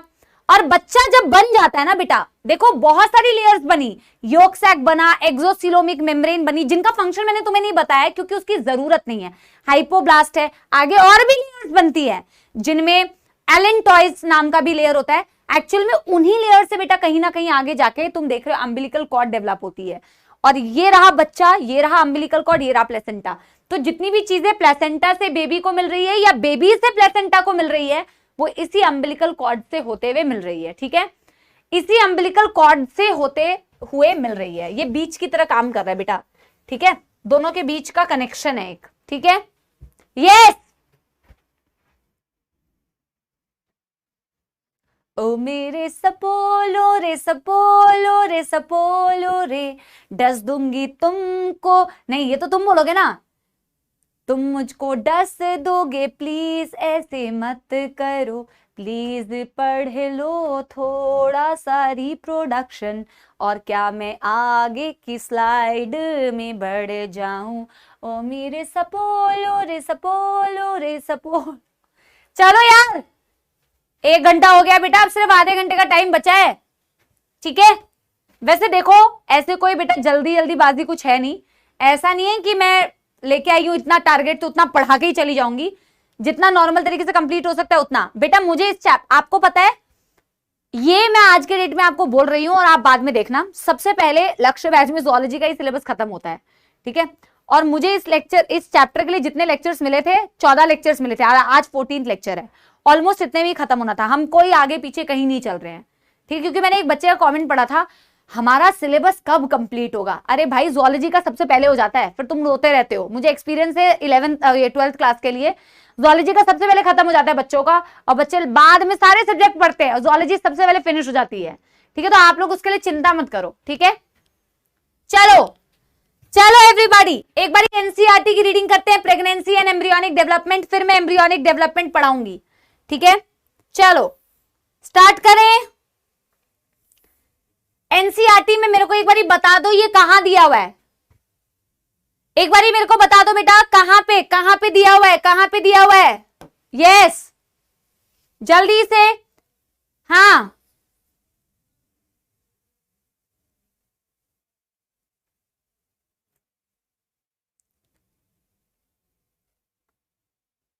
37 and 53, 37 and 53, ठीक है। चलो अपनी अपनी एनसीईआरटी चेक कर लो, 37 न्यू एनसीईआरटी होगी, 53 ओल्ड एनसीईआरटी होगी। After implantation finger like projection appear on trophoblast, it is called as chorionic villi. Trophoblast पर अपीयर होते हैं, यानी कि क्या, ये क्या बोलते हैं, syncytiotrophoblast actually, and it is surrounded by uterine tissue and maternal blood, ठीक है। Uterine tissue and maternal blood, endometrium की भी फिंगर लाइक प्रोजेक्शंस बनती है। Chorionic villi and uterine tissue become interdigitated, interdigitation हो जाती है, and jointly form structural and functional unit between the foetus and maternal body called as placenta, ठीक है। It facilitates supply of oxygen, nutrient to the embryo and removal of CO2, excretory waste product produced by the embryo. सारा काम कर रही है, तभी तो diffusion membrane की तरह काम कर रही है। Placenta is connected to the embryo through umbilical cord which help in transport of substances to and from the embryo. Obvious सी बात है, मैंने आपको अभी बताया कि अगर ये प्लेसेंटा है और ये एम्ब्रियो है तो दोनों के बीच में जो कॉर्ड है वो इसी चीज में तो काम कर रही है, जो चीज प्लेसेंटा से बच्चे को देना है या जो चीज बच्चे से बेटा मम्मी में जाना है, वो सारी चीज इसी अम्बिलिकल कॉर्ड के थ्रू बेटा हो रही होगी। It also acts as an endocrine tissue, produce several hormones like human chorionic gonadotrophin, like human placental lactogen, like estrogen, like progesterone, etc. etc. ठीक है। In the later phase of pregnancy, a hormone called relaxin is also secreted by the ovary. बेटा ovary भी produce करती है, placenta भी produce करती है। फिर आगे क्या लिखा है, let us remember that HCG, HPL and relaxin are only produced in female during pregnancy. ये सिर्फ और सिर्फ प्रेगनेंसी में ही प्रोड्यूस होता है। In addition, during pregnancy, level of other hormones like estrogen, progesterone, cortisol, prolactin, thyroxine, etc. is increased in several folds in maternal blood. बेटा ये सारे हार्मोन्स क्यों बढ़ते हैं? प्रोलैक्टिन का तो रोल मैंने तुम्हें बता ही दिया कि क्यों बढ़ता है। कॉर्टिसोल स्ट्रेस हार्मोन है, उसका अमाउंट भी बढ़ जाता है। थायरॉक्सिन मेटाबॉलिज्म करा रहा है, उसका अमाउंट भी बढ़ जाएगा। ईस्ट्रोजन प्रोजेस्टेरोन प्रेगनेंसी को मेंटेन करते हैं, ऑब्वियसली इनका अमाउंट सेवरल फोल्ड्स बेटा कई गुना बढ़ जाता है, कई गुना प्रेगनेंसी में फीमेल में बढ़ जाता है, क्योंकि ये जरूरी है सपोर्ट करने के लिए, प्रेगनेंसी को जरूरी है बच्चे की ग्रोथ को मेंटेन करने के लिए। Increase production of these hormone is essential for supporting foetal growth, metabolic changes in the mother and maintenance of pregnancy. Immediately after implantation, the inner cell mass differentiate। अच्छा ये एनसीईआरटी में दिया है क्या? अच्छा, इसमें डायरेक्टली दे दिया है into an outer layer called ectoderm, inner layer called endoderm, and soon a mesoderm appear between ecto and endoderm, and these three give rise to all the organ in adult. It needs to be mentioned here that inner cell mass contains certain stem cells which have the potency to give rise to the tissue and organ. यार कितना incomplete वे में देते हैं बेटा, कितना incomplete वे में देते हैं। देखो इन्होंने डायरेक्टली क्या कहा, इन्होंने डायरेक्टली कहा कि एपीब्लास्ट ही आगे जाके एक्टोडर्म एंडोडर्म। ये बात गलत नहीं है, ये बात ऑब्वियसली सही है, क्योंकि पूरा बच्चा अगर एक्टोडर्म एंडोडर्म और मेसोडर्म से बनता है तो पूरा बच्चा एपीब्लास्ट से भी तो बनता है भाई। एक लेयर ही तो दूसरे लेयर को बना रही है, दूसरी लेयर तीसरे लेयर को बना रही है, ऑब्वियस सी बात है। ब्लास्टुला से गैस्ट्रुला बनेगा, समझ आ रही है बात। इन्होंने गैस्ट्रुला वर्ड ही यूज नहीं किया, ठीक है, ठीक है। एक्चुअल में इन्होंने डायरेक्टली बोल दिया इनर सेल मास ने ही ये 3 जर्म लेयर बनाए। तो इनर सेल मास सबसे पहले एक्चुअल में वो एपीब्लास्ट हाइपोब्लास्ट बनाती है। एपीब्लास्ट से पूरा बेटा एक्चुअल में जर्म लेयर बनता है, एक्टोडर्म एंडोडर्म मेसोडर्म। पर इनडायरेक्टली यही बात बेटा आप याद रख सकते हो, आप इनडायरेक्टली एनसीईआरटी वाली बात याद रख सकते हो कि डायरेक्टली इनर सेल मास से क्या बना बेटा, डायरेक्टली इनर सेल मास से एक्टोडर्म मेसोडर्म एंडोडर्म। हमने क्या बोला, इनर सेल मास से एपीब्लास्ट बना, हाइपोब्लास्ट बना, और एपीब्लास्ट से ही आगे जाके 3 जर्म लेयर बनते हैं, जिस स्टेज को एक्चुअल में गैस्ट्रुला गैस्ट्रुलेशन बोलते हैं, ठीक है, ठीक है। अच्छा, यहां तक कोई दिक्कत बेटा। अब हम बेटा वो पढ़ेंगे, बच्चा जो मम्मी के यूट्रस में ग्रो कर रहा होता है 9 महीने, उस टाइम पीरियड को बोलते हैं गेस्टेशन, ठीक है। पहले बेटा मेरे को बताओ कि कोई प्रॉब्लम तो नहीं है, एनसीईआरटी में कोई प्रॉब्लम तो नहीं है। एनसीईआरटी का ये डायग्राम एक बार दिखा देती हूं, जहां योग सैक मेंशन किया हुआ था। डायग्राम लेबलिंग के लिए आता है। ये मदर का यूट्रस का कैविटी है बेटा, जिस कैविटी में बच्चा डेवलप हो रहा होता है, ठीक है। ये बच्चा है, देखो बेटा ये बच्चा है, ये बेबी है, ठीक है। और ये क्या है, बेबी का अम्बिलिकल कॉर्ड दिखाया हुआ है बेटा, ये बेबी का अम्बिलिकल कॉर्ड दिखाया हुआ है, ये प्लेसेंटा दिखाया हुआ है, ठीक है। अच्छा देखो इसमें दिया हुआ है ना, मेंशन किया हुआ है ना वेजल्स, ये वेजल्स मेंशन किए हुए ना बेटा, तो आप यहीं पे लिख लो 2 अम्बिलिकल आर्टरी होती है, एक अम्बिलिकल वेन होती है। अरे एक अम्बिलिकल वेन होती है, एनसीईआरटी ने दिया है ना umbilical cord with its vessel, ठीक है। अच्छा ये एम्ब्रियो हो गया, ये योग सैक, ये ना बेटा देखो इतना छोटा सा योग सैक क्यों दिखाया है, क्योंकि यहाँ पे पूरा बच्चा डेवलप करके दिखाया हुआ है, और जब बच्चा पूरा डेवलप हो गया तो योग सैक बहुत छोटा सा दिख रहा है, ठीक है। और ये क्या है बेटा, this is the cavity of the uterus, this is the entire this red वाला, this the entire cavity of the uterus, जहां बच्चा डेवलप कर रहा है। अच्छा ये एक चीज है, किसी को खुद से पता है कि ये क्या है, बाकी तो मैं अभी आपको बता दूंगी, ठीक है। ये चीज क्या है, यस बेटा देखो, जब तक बच्चा पूरी तरीके से डेवलप नहीं होता ना, तब तक बच्चे को बाहर नहीं आना है। अब हमने तो एक चीज पढ़ी थी ना बेटा, बच्चे का जो बर्थ कैनाल होता है वो सर्वाइकल कैनाल प्लस वेजाइना, ये दोनों फॉर्म करते हैं ना बेटा, राइट। वो दोनों क्या फॉर्म करते हैं, वो दोनों बर्थ कैनाल फॉर्म करते हैं, बच्चे का सर उसी से बाहर आता है।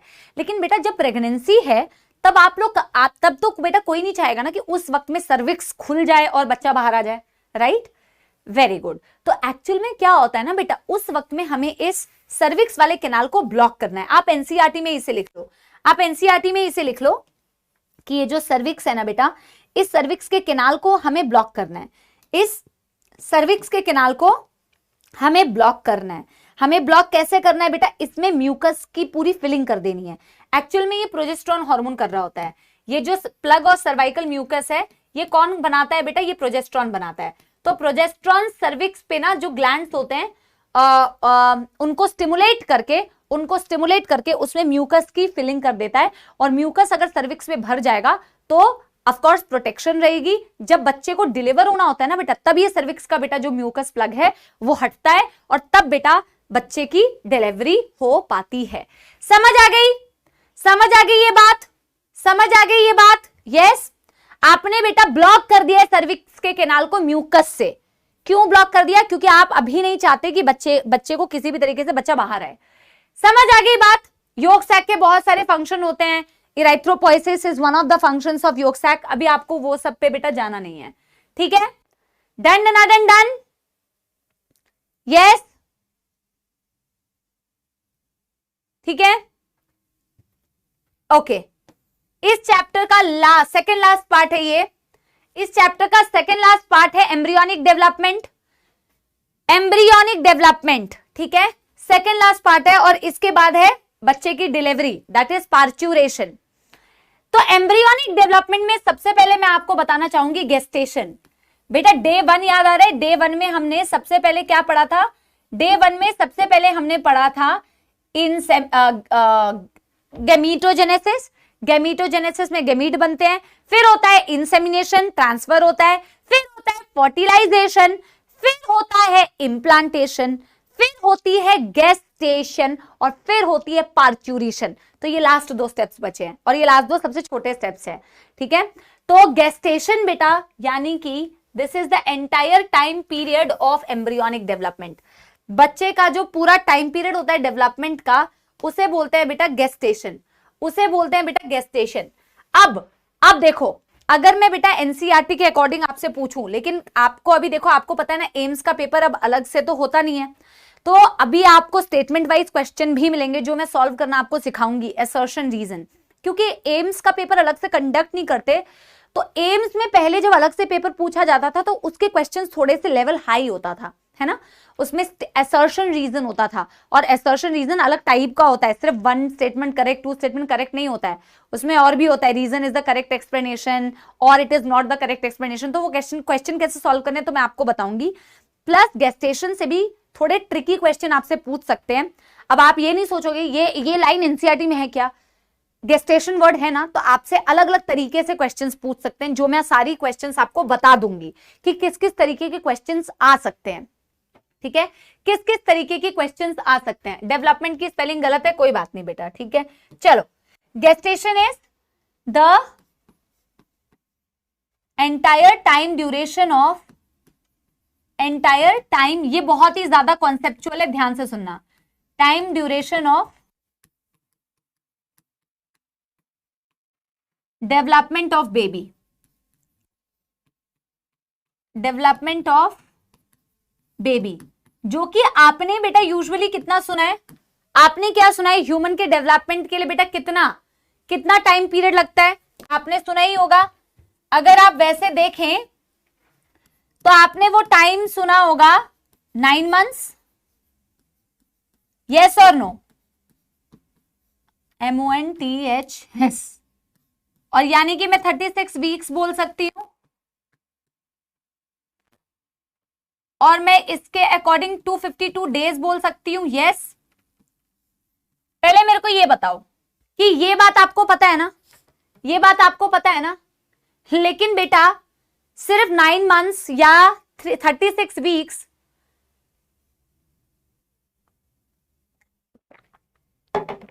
या 252 डेज से ही क्वेश्चन नहीं आता। एक्चुअल में कभी कभी 252 की जगह 266 आ जाता है डेज, कभी कभी 280 डेज दे देते हैं। तो मैम ये डेज कैसे वेरी कर रहे हैं? मैम कहीं कहीं पे बोला हुआ है 266 डेज लगते हैं, मैम कहीं कहीं पे बोला है 280 डेज लगते हैं। तो ये क्यों है ये मैं अभी आपको समझाती हूं, ठीक है, ठीक है विशाल, एब्सोल्युटली उसी चीज को मैं एक्सप्लेन करूंगी, ठीक है, यस। अब देखो मेरी बात समझना, मैं एक लाइन ड्रॉ कर रही हूं,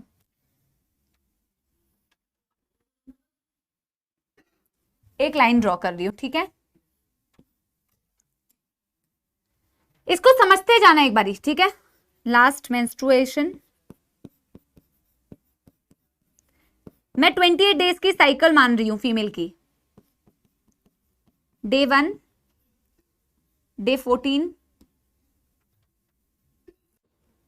ठीक है, ओवा एंड स्पर्म, सपोज ये बेटा ऑलमोस्ट अप्रोक्सीमेशंस है, ऐसा कोई हार्ड एंड फास्ट रूल नहीं है, ये बन गया जाइगोट, ठीक है, ठीक है। अब समझना मेरी बात बेटा, यहां से लेके ये जो 14 डेज है,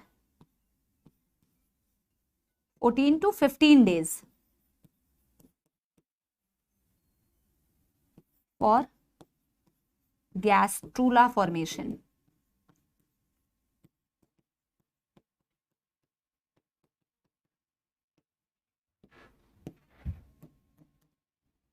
और यहां से यहां तक 252 डेज और 9 मंथ, और यहां पे हो गई डिलीवरी। क्या इस चार्ट से देख के तुम्हें क्या क्या समझ में आ रहा है मेरे को बताओ, एक बारी मेरे को बताओ। इस चार्ट से बेटा देखकर क्या क्या समझ में आ रहा है? किसी को समझ में आ रहा है कि हमने अगर बेटा 9 मंथ बोला है तो 9 मंथ हमने कब से कैलकुलेट किया है?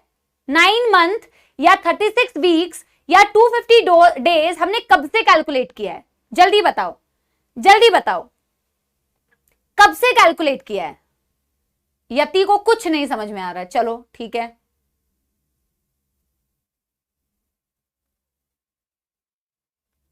कब से कैलकुलेट किया है मेरे को बताओ। नजरा बिल्कुल सही, very good. Nimra very good. बहुत सारे बच्चे सही बोल रहे हैं, बहुत सारे बच्चों को नहीं आ रहा है समझ में। आप इसे नोट करो, मैं अभी आपको बताती हूं, मैं आपको अभी बताती हूं। बेटा हमने अभी अभी एक पूरा एम्ब्रियोनिक डेवलपमेंट का एक कॉन्सेप्ट पढ़ा था कि, अच्छा सुनो अब मेरी बात, 28 दिन के बाद से तो क्या ही बोल रहे हो बेटा, सुनो मेरी बात, पहले मेरी बात सुनो, अब आप मेरी बात सुनो। देखो अलग अलग टाइम पीरियड से हम प्रेगनेंसी का डेज कैलकुलेट कर सकते हैं। वैसे मैं 36 वीक्स या 252 डेज भी बोल सकती हूँ और 266 डेज भी बोल सकती हूँ। ये दो डेटा आपको सबसे ज्यादा मिलेंगे, 266 डेज वाले और 252 डेज वाले। देखना बेटा, बच्चे जब जाइगोट बनता है फिर उसमें क्लीवेज डिवीजन होती है, सिंगल सेल से 2 सेल स्टेज, फिर 4 सेल स्टेज, फिर 8 सेल स्टेज, फिर ब्लास्ट्यूला, फिर गैस्ट्रूला। गैस्ट्रूला जब बनता है तो 3 जर्म लेयर्स है ना, गैस्ट्रूला जब बनता है तो 3 जर्म लेयर्स हैं, राइट राइट। अगर बेटा आपसे पूछा जाए कि गैस्ट्रूला बनने में कितना टाइम लगता है, तो गैस्ट्रूला बनता है 15 डेज तक, उसको बनने के लिए कम से कम 14 दिन लगते हैं।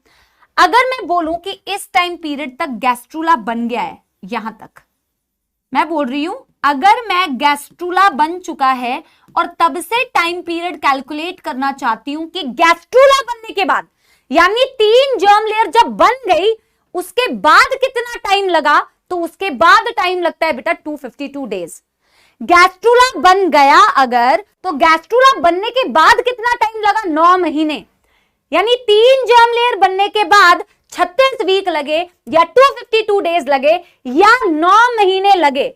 बट अगर आपसे पूछा जाए कि फर्टिलाइजेशन से प्रेगनेंसी कब, डिलीवरी कब होगी, कैलकुलेट करो, तो कितने दिन और ऐड करने पड़ेंगे, 14 दिन और ऐड करने पड़ेंगे, राइट राइट।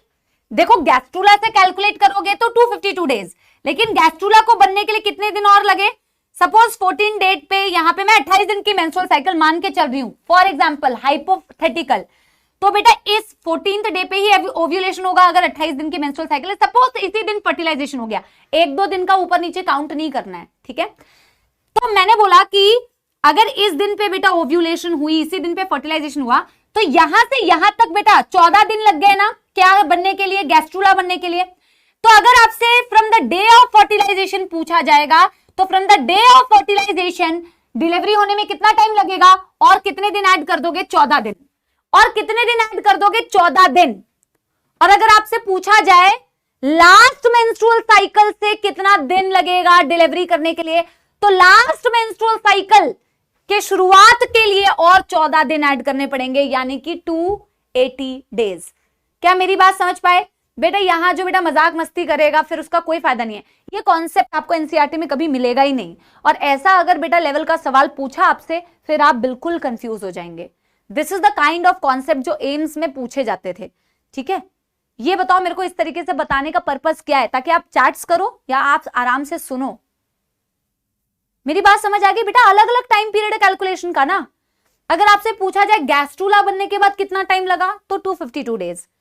अगर आपसे पूछा जाए फर्टिलाइजेशन के बाद से कैलकुलेट करो कितना टाइम लगा, तो फर्टिलाइजेशन यहां हुई है, यानी कि गैस्ट्रूला और फर्टिलाइजेशन के बीच में 14 दिन और है, तो 14 दिन और ऐड कर दो। अगर तुम्हें पूछा जाए लास्ट मेंस्ट्रुअल साइकिल से कैलकुलेट करो कितना टाइम लगा, तो ऑफकोर्स लास्ट मेंस्ट्रुअल साइकिल तो बेटा यहां से चालू हुई है ना, तो और 14 दिन लगेंगे, तभी तो इस 14 दिन के बाद ही ओव्यूलेशन हुई होगी। तो यहां से अगर कैलकुलेट करोगे तो और 14 दिन ऐड करोगे, ठीक है, और 14 दिन ऐड करोगे, ठीक है। यस तो मैं यहां पे अगर लिख रही हूं, ये क्या है, from the day of gastrula, जब 3 जर्म लेयर बन जाती है, ठीक है। और अगर आपसे पूछा जाए from the day of fertilisation calculate करो,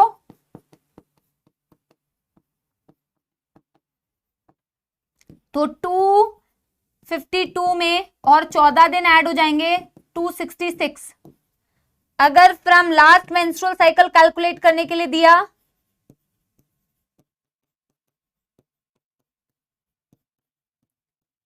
तो आप 266 में और 14 दिन ऐड कर दोगे, 280। ये सारे बेटा अप्रोक्सीमेट डेटा है, जरूरी थोड़ी है कि फीमेल में 28 दिन की ही साइकिल हो, ये अप्रोक्सीमेट डेटा है, ठीक है। Yes, done.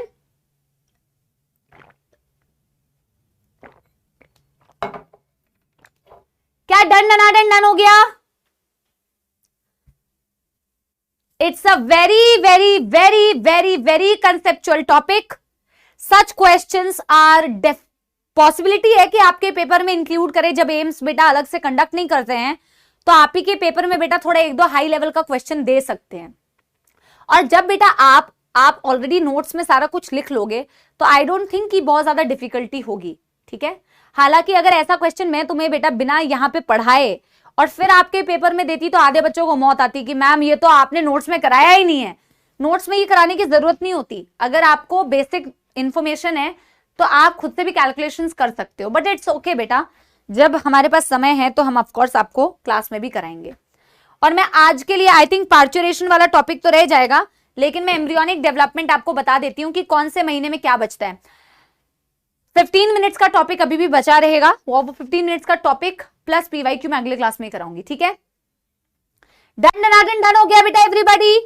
1 घंटे 45 मिनट की जब क्लास होती थी ना बेटा, तो टॉपिक थोड़ा कंप्लीट हो पाता था। 1.5 घंटे की क्लास तो ऐसा लगता है पलक झपकते ही हो गई।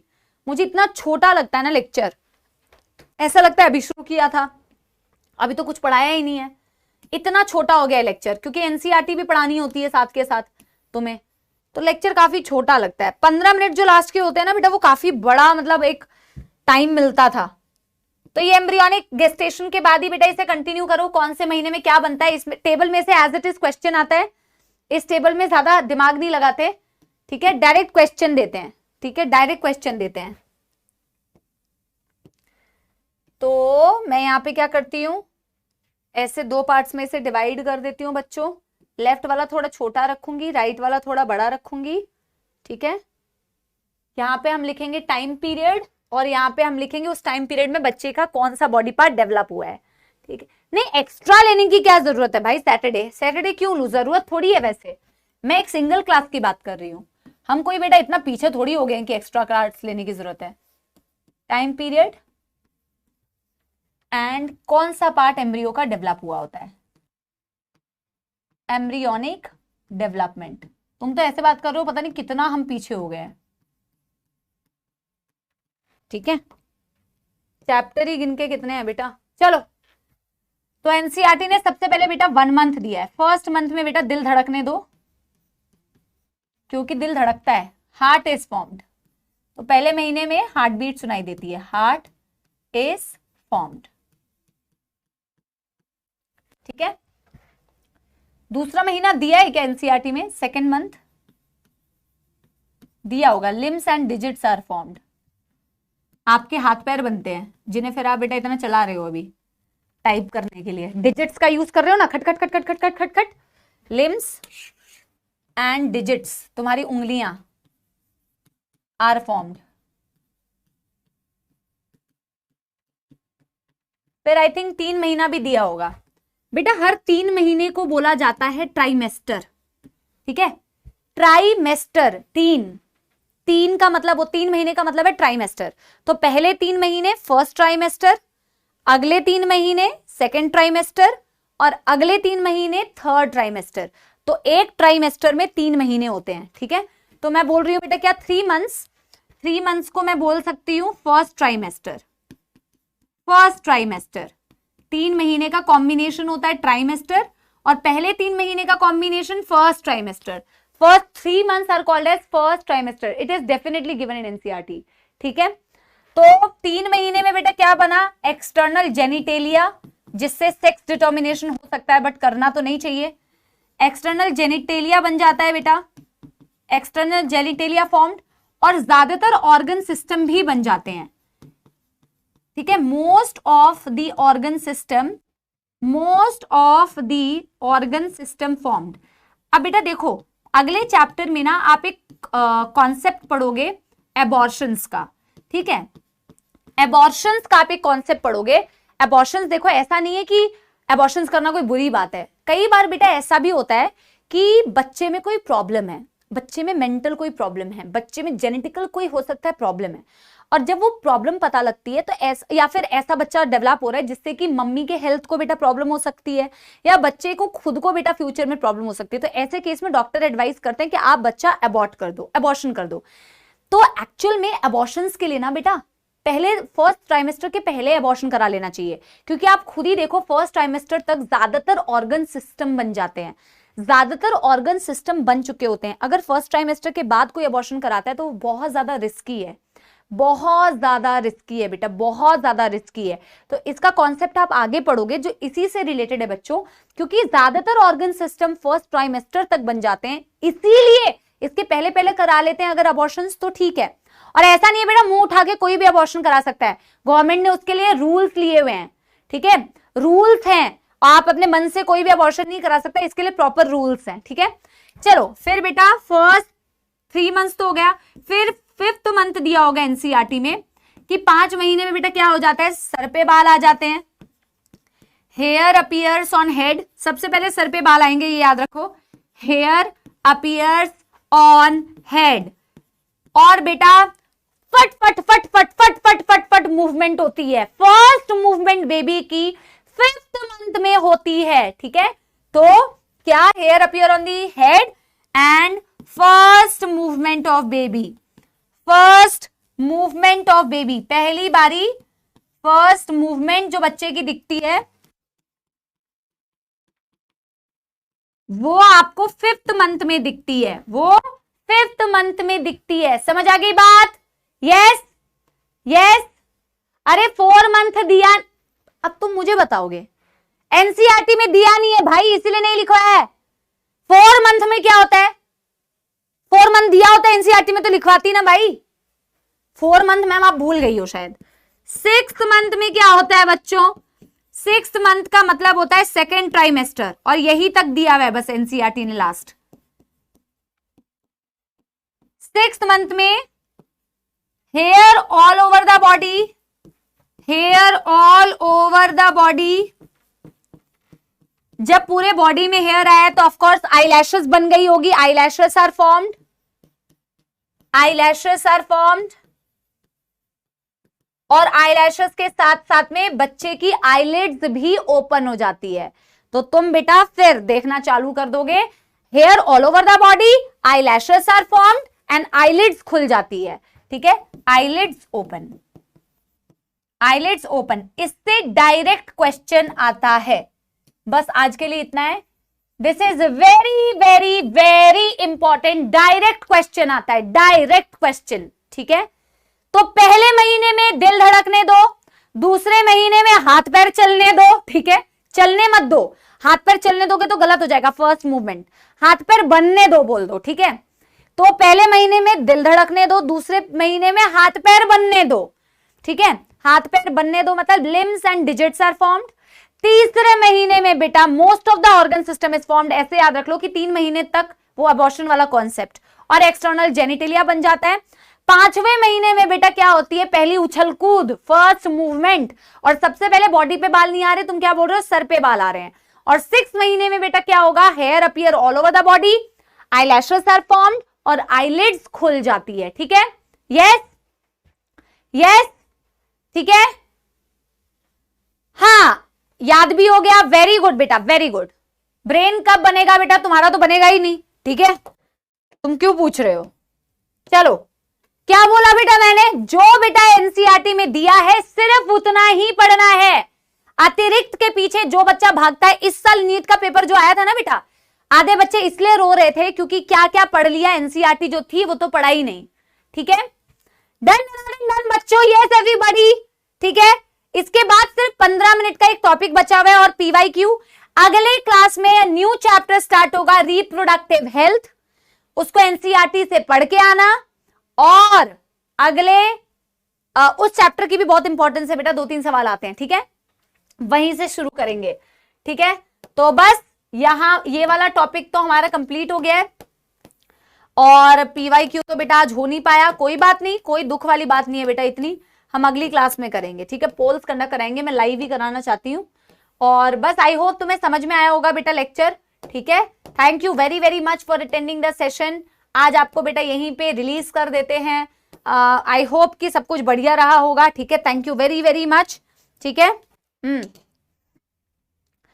बेटा मेरे पास ना अभी देखो गाना सुनाने का ना तुम्हारे पास टाइम है। ठीक है, और हर क्लास में गाना नहीं होना चाहिए, नहीं तो तुम्हें गाना सुनने का मजा नहीं आएगा। ठीक है, तो मैं गाना अब अगली क्लास में सुनाऊंगी, उसकी शर्त ये है कि तुम पीवाईक्यू अच्छे से सॉल्व करोगे। ठीक है, तो आज मैं जा रही हूँ। प्लीज ऐसे सॉन्ग के लिए बेटा तुम रिक्वेस्ट करते हो तो मेरे को बुरा लगता है, फिर मेरे को लगता है कि 2 लाइन गा ही देती हूँ, क्यों मना करती हूँ। ठीक है, और कौन ही मेरा बेसुरा गाना सुनेगा, तुम ही सुन लेते हो। ठीक है, मैं 2 लाइन सुना देती हूँ ताकि तुम ज्यादा परेशान ना हो। ठीक है, फूलों के रंग से, दिल की कलम से, तुझको लिखी रोज पाती, कैसे बताए किस किस तरह से, पल पल मुझे तू सताती, तेरे ही सपने लेकर के सोया, तेरी ही यादों में जागा, तेरी ही यादों में उलझा रहा मैं,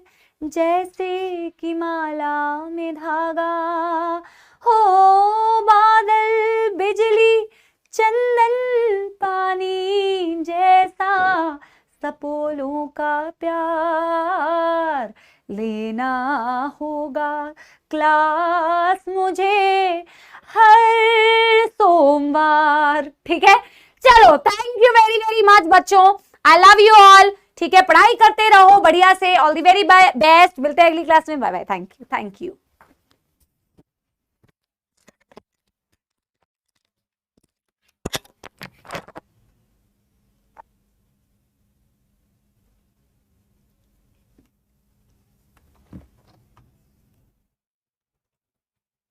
मैम